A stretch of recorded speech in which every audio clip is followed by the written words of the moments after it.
Welcome to the Tuesday edition of Juan's World, and today I'm going to be back in the kitchen and my recipes are going to involve buffalo. And buffalo means the animal buffalo, the European buffalo, not the North American buffalo, the European buffalo. And I'm going to produce some dishes made from buffalo meat and also from buffalo cheese. So let's get started.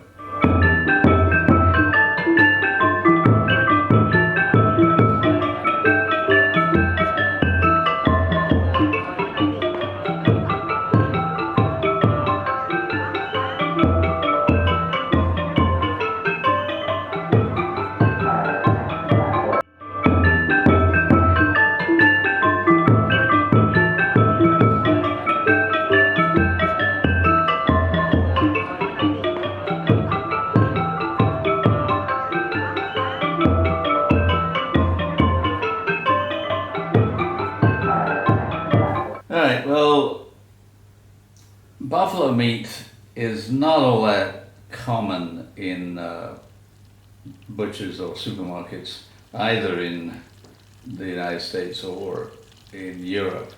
But you can get it, and where I get it is from an Australian supermarket, where I go to get my crunchy bars and Fry's Turkish Delight and all that kind of stuff. Well, I can also get duck meat there and minced lamb and various other things that I use for cooking.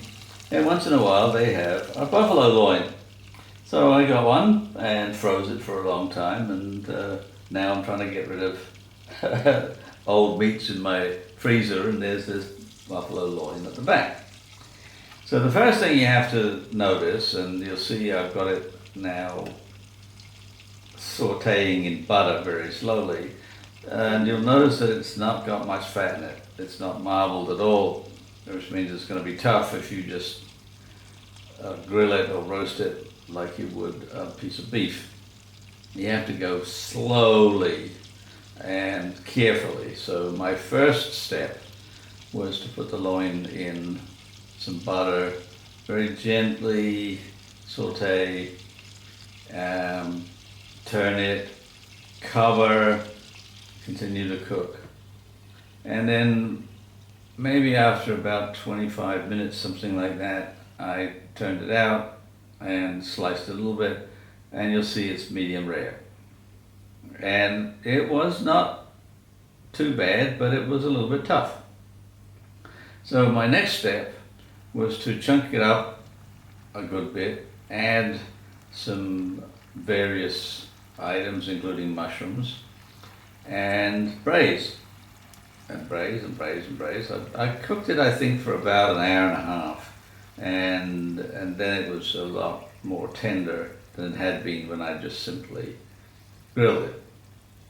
And I added a few odds and ends as I was going, some leeks and some basil leaves, because I got a lot of basil which I needed for the coming recipe. So that was a nice stew, and it worked out very well. I served it with some rice.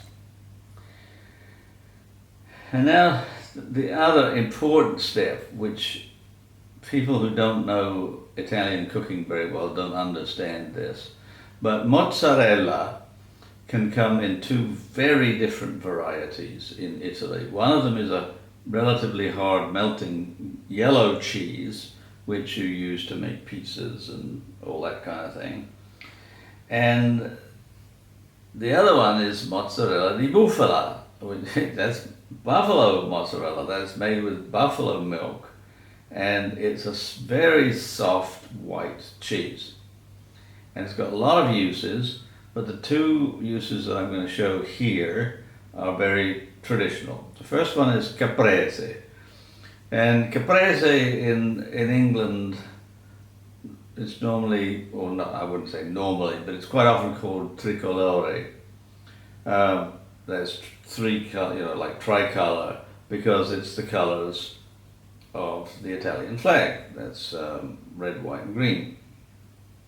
And you slice up the mozzarella and slice up some fresh tomato and add a layer of basil leaves as well. Now, I can't get English basil in Cambodia. All I can get is what they call holy basil, or which is a little bit different from Thai basil, but whatever it is, it's not classic European basil. But then just lay them out like this, and that's your caprese. Or you can take the same ingredients and chop them up fairly finely and serve them on toasted bread. Like a nice Italian loaf really works perfectly, but you can also just use regular bread if you have to. Toast the bread and then put the tomatoes and basil and mozzarella on, and you have a bruschetta, which is, in this case, it was just like an amuse-bouche, because I only had a little. But you can do bigger ones if you want to. And there's 2 mozzarella recipes. So I hope your week is going to go well. I hope you like my recipes. I hope you are going to have a good week. And please like, please subscribe, please tell your friends. And I'll be back on Friday. I know exactly what I'm going to do on Friday at this point, but I'm not going to tell you because I'll probably change by then. So have a good week.